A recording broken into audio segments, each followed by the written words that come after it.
মৃত্যুবরণ করে না। সূরাতুল আলে ইমরান 170 নম্বর আয়াত আল্লাহ তাআলা বলেন, ওয়ালা তাহসাবান্নাল্লাযীনা কুতিলু ফী সাবিলিল্লাহি আমওয়াতান বাল আহইয়াউ ইনদা রাব্বিহিম ইউরযাকুন। ওয়ালা তাহসাবান্নাল্লাযীনা কুতিলু ফী সাবিলিল্লাহ, তোমরা তাদেরকে যারা আল্লাহর পথে নিহত হয় তাদেরকে মৃত্যু বলো না, মৃত্যু মনে করো না। বাল আহইয়াউ ইনদা রাব্বিহিম, তারা তাদের রবের কাছে জীবিত। আর বলা হচ্ছে রাব্বিহিম ইউরযাকুন, তারা তাদের রবের পক্ষ থেকে খাবার প্রাপ্ত হয়। বলেন সুবহানাল্লাহ। যারা শাহাদাত বরণ করে তারা মৃত্যু বরণ করে না, তারা আল্লাহ তাআলার কাছে জীবিত এবং তারা আল্লাহ তাআলার পক্ষ থেকে রিজিক প্রাপ্ত হয়। এরপরে বলা হচ্ছে যারা শহীদ হবেন, এই শাহাদাতের মর্যাদা যারা লাভ করবেন তাদের জন্য 6টি পুরস্কার আল্লাহ তাআলা ঘোষণা করেছেন। বলেন সুবহানাল্লাহ। কয়টা? হ্যাঁ, জোরে বলেন। 6টা পুরস্কার আল্লাহ তাআলা ঘোষণা করেছেন। আল্লাহ রাসূল সাল্লাল্লাহু আলাইহি ওয়াসাল্লামের হাদিস তিরমিজির 1663 নম্বর হাদিসের ভিতরে এসেছে, আনিল মিকদাদ ইবনে মাদি কারিবা, হযরত মিকদাদ ইবনে মাদি কারিবা রাদিয়াল্লাহু তাআলা আনহু হতে বর্ণিত, তিনি বলেন, ক্বালা রাসূলুল্লাহ সাল্লাল্লাহু আলাইহি ওয়াসাল্লাম, রাসূল সাল্লাল্লাহু আলাইহি ওয়াসাল্লাম ইরশাদ করেন, লিশাহিদ ইনদাল্লাহি সিত্তু খিসাল, শহীদদের জন্য 6টা পুরস্কার আল্লাহ তাআলার কাছে আছে। কয়টা পুরস্কার? 6টা পুরস্কার। বলছে প্রথম হচ্ছে ইউগফারু লাহু ফি আউয়ালি দাফআতি, বলছে যে সে তার শরীর যখন আঘাত লাগে, এই শরীরের আঘাত লাগার পরে প্রথম রক্তের ফোঁটা মাটিতে পড়ার আগেই আল্লাহ তাআলা তার জীবনের সমস্ত গুনাহগুলো মাফ করে দেন। 1 নাম্বার, তার কোনো গুনাহ বাকি থাকে না, সব গুনাহ আল্লাহ তাআলা মাফ করে দেন। তবে একটা গুনাহ থাকে, সেটা হচ্ছে পরের হক যদি কেউ নষ্ট করে, সেই হক আল্লাহ তাআলা মাফ করেন না যতক্ষণ পর্যন্ত বান্দা মাফ না করে।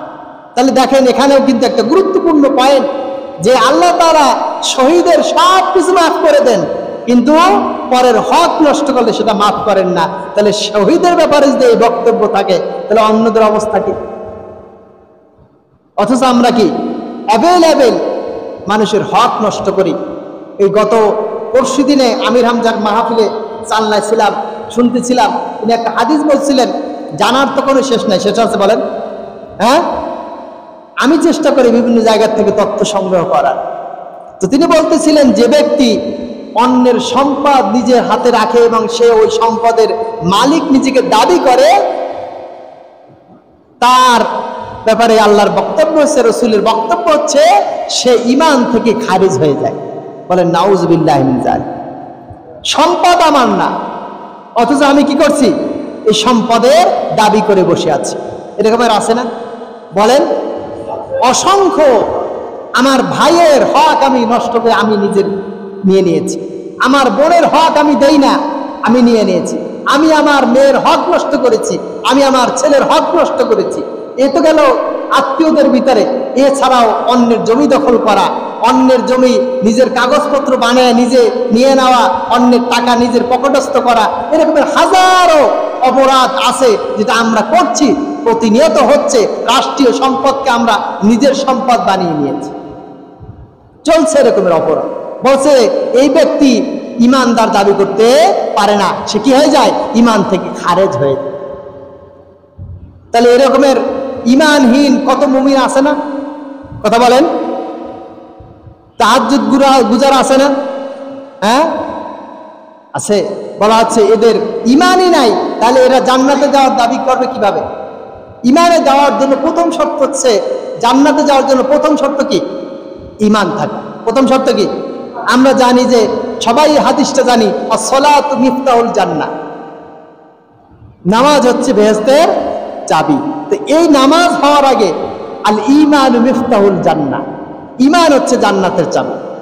প্রথম হচ্ছে ঈমান, তারপরে কি? সালাত, নামাজ।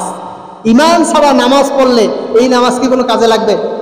হ্যাঁ, কোনো কাজে লাগবে না।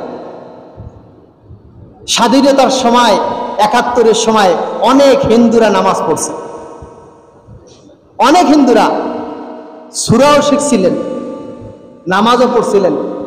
কেন পড়ছিলেন? জান বাঁচানোর জন্য, ঈমান আনার জন্য পড়েন না, ঈমান রক্ষার জন্য পড়ে না, তাহলে তাদের নামাজ কি হয়েছে? হ্যাঁ, নামাজ হয় না তার সময় হাজির। এই জন্য পরের সম্পদ বলা হচ্ছে কি, আল্লাহ তাআলা শহীদের যখন প্রথম রক্ত জমিনে, প্রথম ফোঁটা রক্তের প্রথম ফোঁটা জমিনে পড়ার পূর্বেই আল্লাহ তাআলা তার জীবনের সমস্ত গুনাহ মাফ করে দিলেন। সুবহানাল্লাহ।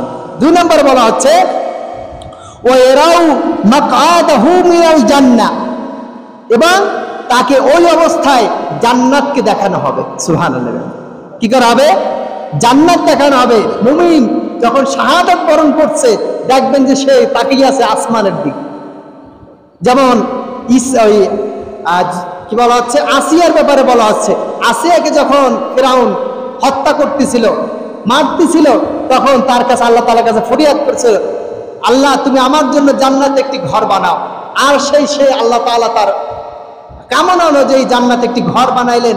আর সেই ঘর দেখতে দেখতে দুনিয়ার সমস্ত কষ্ট তার লাগা হয়ে গেল, সে কোনো কষ্টই অনুভব করে নাই। সুবহানাল্লাহ। সে ঘর দেখতে দেখতেই দুনিয়ার থেকে চলে গেল। মানুষের কষ্ট মাঝে মাঝে দেখবেন ভীষণ কষ্ট, এই কষ্টের মাঝেও একটা সুসংবাদ পেলে ওই সমস্ত কষ্ট দূর হয় না? এরকমের অনেক সময় হয়, ভীষণ কষ্ট, মন খারাপ, মনে আত্মহত্যা করে, কিন্তু এমন একটা সুসংবাদ পেয়ে গেছে, সব কিছু ভুলে গেছে, আর কষ্ট নাই।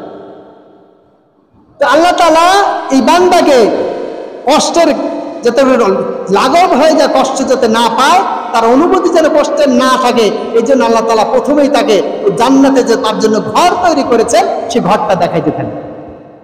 3 নম্বর বলা হচ্ছে যে ওয়ুজারু মিন আযাবিল কবর, তাকে কবর আযাব মাফ করে দেওয়া হবে। সুবহানাল্লাহ। 3 নম্বর কি বলবে? কবর আযাব মাফ করে দেওয়া হবে। ওয়ুমানু মিনাল ফাযাইল আকবার, এবং তাকে সেই সময় যখন মানুষের চোখগুলো উপড়ে যাবে, মানুষ নিজে স্থির থাকতে পারবে না, ইয়া নাফসি করতে থাকবে, সে কিয়ামতের মাঠে আল্লাহ তাআলা তাকে নিরাপত্তা দান করবেন। সুবহানাল্লাহ। 4 নম্বরে বিভীষিকাময় মাঠে, কিয়ামতের মাঠে যখন কেউ কারে উপকারে আসবে না, সন্তান পালাবে, মা পালাবে, বন্ধু বান্ধব পালাবে, কেউ কারে সাথী হবে না, সঙ্গী হবে না, উপকারে আসবে না, সেই দিন একমাত্র নিরাপত্তার জন্য আল্লাহ তাআলা যাকে নিশ্চয়তা দিয়েছেন তিনি হচ্ছেন শহীদ। আল্লাহ তাআলা তাকে নিরাপত্তা দিবেন। এবার বলা আছে ইউদাউ আলা রাসিহি তাজুন, তাকে একটি মুকুট পরিয়ে দেওয়া হবে, যে মুকুটে অনেকগুলো হীরা জওয়ারাত দেওয়া থাকবে। বলা আছে ইয়াকুত থাকবে, মরমার পাথর থাকবে। বলা আছে ইয়াকুতু মিনহা খায়রুম মিনাদ দুনিয়া ওয়া মা ফিহা।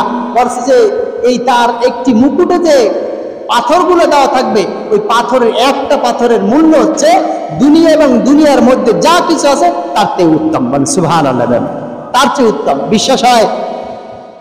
কথা বলে বিশ্বাস হয়? হ্যাঁ, কিন্তু মেনে নিতে পারি না, তাই তো? হ্যাঁ, মেনে নিতে পারি না যে আল্লাহ এত দেবেন। সেটা যদি মনের ভিতরে কামনা বাসনা থাকতো তাহলে দুনিয়ার পিছনে এত ছুটতাম না, দুনিয়ার পিছনে এত ছুটতাম না।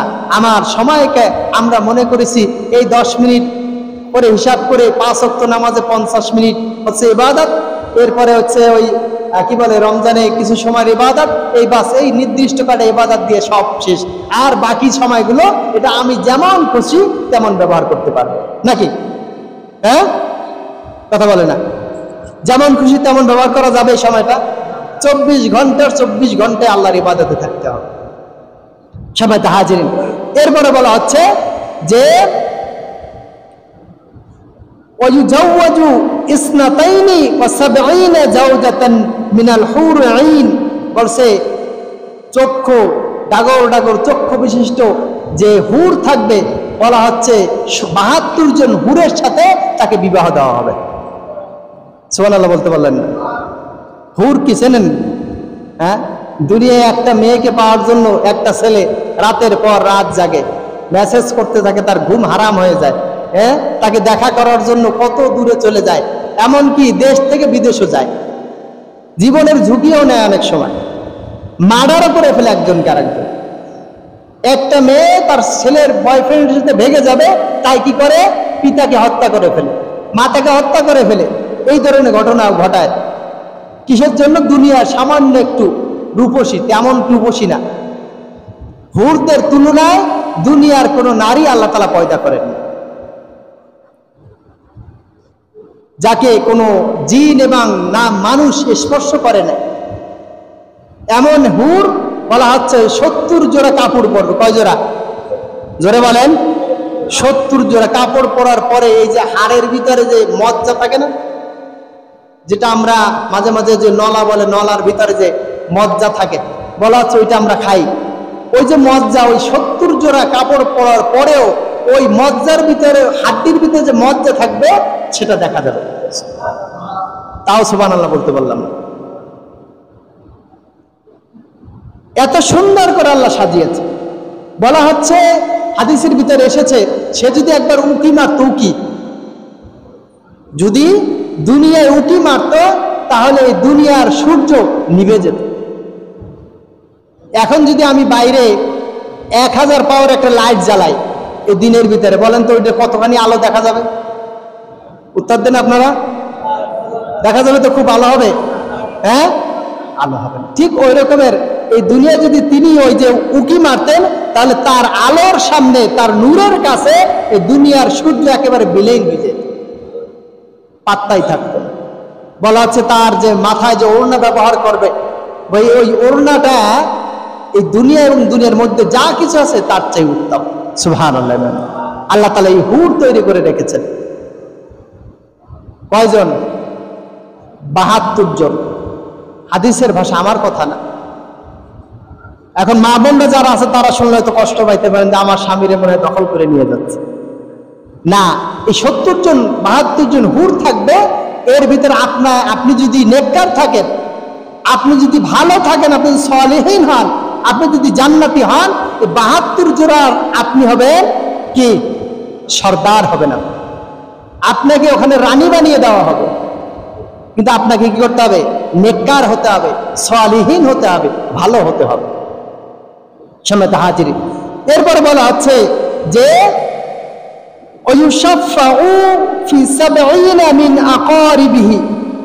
এবং তাদেরকে এমন 70 জনের জন্য সুপারিশের পারমিশন দেওয়া হবে যাদের জন্য জাহান্নাম ওয়াজিব হয়ে গিয়েছে। মানে সুবহানাল্লাহ। তাহলে এই যে 6টা গুণ, 6টা খাসলাত, 6টা পুরস্কার কাদের দেবেন? কাদের দেবেন? শহীদদের দেবেন। কাদের দেবেন? শহীদদের দেবেন। তা আমরা শহীদ হতে চাই তো সবাই ইনশাআল্লাহ। কিন্তু কোনো মিছিলেও যাওয়া যাবে না, আর কোনো মিটিংয়েও যাওয়া যাবে না, আর কোনো ইসলামী রাজনীতির সাথে সম্পর্ক রাখা যাবে না, নাকি? হ্যাঁ, জান্নাতে যেতে গেলে, শহীদ হতে গেলে ঘরে বসে শহীদ হয় না। কোথায় যেতে হয়? বাতিলের বিরুদ্ধে ময়দানে নামতে হয়। বাতিল কারা? আল্লাহ তাআলা বলছেন কাতিলুল মুশরিকিন, মুশরিকদের বিরুদ্ধে কি করো? যুদ্ধ করো, জিহাদ করো। আমাদের ভিতরে আমরা মুমিন, কিন্তু তারপরে মুশরিক। বলছে কেন? কারণ আমরা চাই না যে রাষ্ট্রে কোরআন দিয়ে রাষ্ট্র পরিচালনা হোক। যারা আমরা চাই না যে কোরআন দিয়ে রাষ্ট্র পরিচালনা হোক, তারা কি মুমিন না মুশরিক? বলেন। যারা চাই না যে কোরআন দিয়ে বিচার হোক, তারা কি মুমিন না মুশরিক? কারণ আল্লাহ তাআলার বিধানের বিপরীতে আমরা নতুন বিধানকে পছন্দ করি। আল্লাহ তাআলার শরীয়তের এগেনস্টে আমরা নতুন শরীয়তকে পছন্দ করি। তাহলে আমরা কি ইমানদার থাকতে পারলাম? হ্যাঁ, তাহলে এদের বিরুদ্ধে তো লড়তে হবে, নাকি? শুধুমাত্র যে নামে মুশরিক, তারা মুশরিক, আর নাম আছে কি বলে যে আব্দুল আউয়াল, আব্দুল সাবির, আব্দুল কাদের, আব্দুল লতিফ, নাম রাখার পরেও হজের বিরুদ্ধে কথা বলে, নামাজের বিরুদ্ধে কথা বলে, আজানের বিরুদ্ধে কথা বলে। নাম তো ভালো নাম, কিন্তু কাজে কি ভালো? হ্যাঁ, তারা কি মুশরিক না? তারাও তো মুশরিক। বলছে এই মুশরিকদের পদঙ্ক অনুসরণ করা যাবে না। যারাই ইসলামের এগেনস্টে কোনো কিছু তৈরি করতে চায়, তারাই হচ্ছে মুশরিক। কথা কি বলছেন? সহজ কথা। ইসলামের এগেনস্টে কোনো কিছু তৈরি করার বিধান, কোনো ক্ষমতা, কোনো ইখতিয়ার আল্লাহ তাআলা কাউকে দেন নাই। যিনি করবেন তিনি হচ্ছে মুশরিক। তাদের বিরুদ্ধে লড়তে হবে আমাদের। জাহিদিল কুফারা ওয়াল মুনাফিকিন ওয়াগলুজ আলাইহিম ওয়া মাওয়াহুম জাহান্নাম ওয়া বিসাল মাসির। আল্লাহ তাআলা বলেন যে কাফের মুশরিক মুনাফিকদের বিরুদ্ধে যুদ্ধ করো, তাদের পরাভূত করো, তাদের ঠিকানা হচ্ছে জাহান্নাম। তাদের ঠিকানা কি? জাহান্নাম। তাহলে আমরা যেন আমাদের ঠিকানাকে জাহান্নাম না বানাই, আমরা যেন জান্নাতের ঠিকানা বানাই। এই জন্য আমাদেরকে অবশ্যই ইসলাম প্রতিষ্ঠার জন্য ব্যক্তি জীবনে, পারিবারিক জীবনে, সামাজিক জীবনে, রাষ্ট্রীয় জীবনে ইসলাম প্রতিষ্ঠা করতে হবে।